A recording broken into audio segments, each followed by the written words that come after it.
برا بن عازب رضی اللہ تعالیٰ عنہ بیان کرتے ہیں، رسول اللہ صلی اللہ علیہ وآلہ وسلم نے ذیقعدہ کے مہینے میں عمرہ کا احرام باندھا، لیکن مکہ والوں نے آپ صلی اللہ علیہ وآلہ وسلم کو شہر میں داخل نہ ہونے دیا۔ آخر صلح اس پر ہوئی کہ آئندہ سال آپ صلی اللہ علیہ وآلہ وسلم مکہ میں 3 روز قیام کریں گے۔ جب صلح نامہ لکھا جانے لگا تو اس میں لکھا گیا کہ یہ وہ صلح نامہ ہے جو محمد الرسول اللہ صلی اللہ علیہ وآلہ وسلم نے کیا ہے، لیکن مشرکین نے کہا ہم تو اسے نہیں مانتے، اگر ہمیں علم ہو جائے کہ آپ اللہ کے رسول ہیں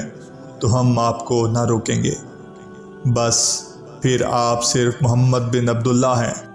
آپ صلی اللہ علیہ وآلہ وسلم نے فرمایا کہ میں رسول اللہ بھی ہوں اور محمد بن عبداللہ بھی ہوں۔ چونکہ یہ دستاویز لکھنے والے حضرت علی کرم اللہ وجہ تھے تو آپ صلی اللہ علیہ وآلہ وسلم نے حضرت علی سے فرمایا کہ اے علی، رسول اللہ کا لفظ مٹا دو۔ انہوں نے عرض کیا نہیں، اللہ کی قسم میں تو یہ لفظ کبھی نہ مٹاؤں گا۔ آخر آپ صلی اللہ علیہ وآلہ وسلم نے وہ دستاویز خود لی اور لکھا کہ یہ اس کی دستاویز ہے کہ محمد بن عبداللہ نے اس شرط پر صلح کی کہ مکہ میں وہ ہتھیار میان میں رکھے بغیر داخل نہ ہوں گے۔ اگر مکہ کا کوئی شخص ان کے ساتھ جانا چاہے گا تو وہ اسے ساتھ نہ لے جائیں گے،